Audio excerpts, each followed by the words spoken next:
So what is causing the stock market to sell off today? What's going on, team? It's Ricky here with TechBit Solutions. SQQQ is up when the NASDAQ market is down. Friendly reminder, this is not a stock or an ETF that you want to invest in.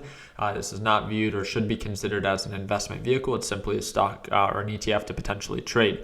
It's a very risky ETF. It's triple leverage, right? So it's up 6.33%. So congratulations to all of our LPP traders that are either shorting the market and or in SQQQ.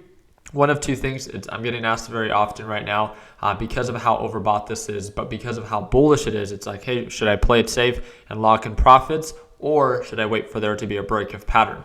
It's all dependent on how aggressive or how conservative you want to be. It's never a bad idea to lock in profits. But if you want to allow your winners to run, and maybe you want to be a little bit more aggressive, or maybe if you already reduced your position size and you want to see if you think that there's a little bit more upside potential, then the idea of a break of pattern would normally be for the break below the moving average. You could trade it if it breaks below the EMA, but that follows a little bit tighter. So you might find yourself a little bit more often locking in profits or closing that position sooner than expected. The moving average gives it a little bit more distance to actually be able to pull on back and then continue to rally. But at the end of the day, again, any profit is good day or good profit, especially during a red day.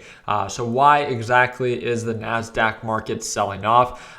Again, it's the uncertainty. You can look at every headline article. What every article is talking about is this is the part that I find to be very funny.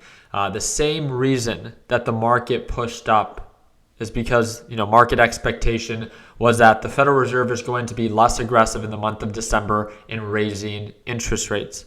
But now, because we're getting a little bit closer to that date, for those that are unaware, that actual interest rate hike is going to be on the 14th, which is one day after the inflation report. So on the 14th, they should be announcing their first interest rate hike, right?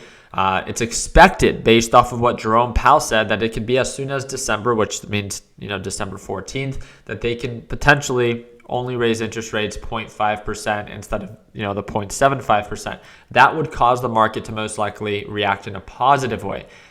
But right now, because of the report that was released on Friday, and again, these are all economic reports, and the economic reports that were released yesterday, the IHS, the ISM non-manufacturing index, as well as the trade balance report that was released today, I guess is bringing a little bit more of concern, right? If you look at QQQ and or the NASDAQ market, was still trading within a specific range where we tend to find a support, right? But if you remember in one day, right, we gapped up. Why did we gap up? It's because Jerome Powell spoke, and in that speech, right, he talked about that it could be as soon as December where they can begin to be less aggressive with these interest rate hikes. But that is exactly what is causing the market to sell off now. It's the uncertainty because of these bad economic reports leading up to December 14th, which is when they're going to be raising interest rates.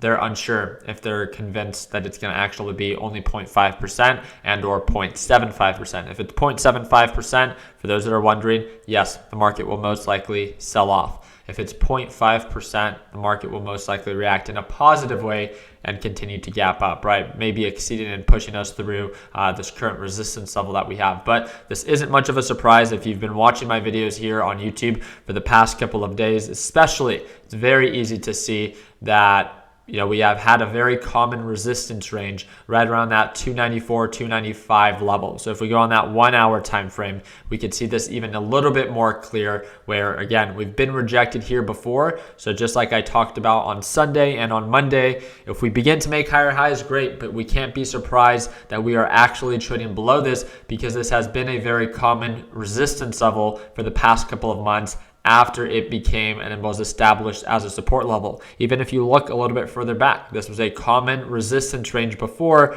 and then we began to make higher highs, higher lows. When we break above a resistance level and then pull back below, old resistance levels become new support levels, and then vice versa. We break below it, old support levels become new resistance levels, and again, now we're consolidating around that. So on the 4 hour time frame, we're still above the moving average. Yes, we've pulled on back, but now we're trading at the very bottom of this range, right around 280 with the resistance right around 295. So now we're a little bit more on the oversold side. RSI is looking good, MACD is looking good, but there is no confirmation. So there's something that people always like to ask us is now a good time to buy the dip? We all know that the market will eventually recover, but the market can get cheaper, right? The cheap can always get cheaper. So do not put yourself in a heavy position in which you cannot tolerate the time that it will take for the market to recover. If you want to take advantage of opportunities such as Tesla at this price point, maybe Amazon at this price point, whatever stock you intend to invest in for a long period of time, sure, right? You can do anything that's risky, you can do it in a calculated way. Instead of buying with 100% of your account, then maybe don't take that approach anymore, right? What if it continues to sell off? Maybe you just want to buy nothing, right? Maybe you want to buy 5% or 10% of what you can. Just in case things do get worse, you can tolerate that pullback. Because think about it, put things into perspective. If you would buy one share of Tesla and it sells off a little bit, even if it sells off 10%, you're not going to freak out, right? But if you buy 100% of your account balance and then it sells off 10%, you might be a little bit more uncertain.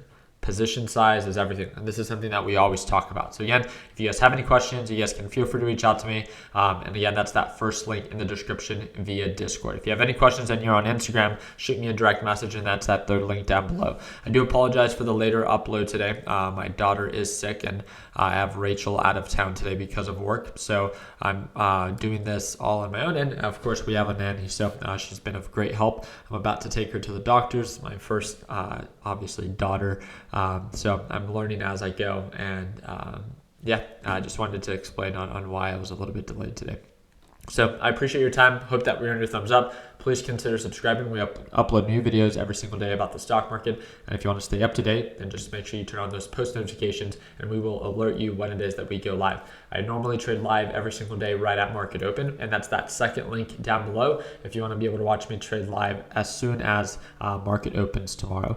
I really do appreciate your time. Again, we are running a giveaway for TechBuds Apparel, and if you want to learn more about that, that is going to be the fourth link in the description down below. Like always, let's make sure that we end the year on a green note. Take it easy, team.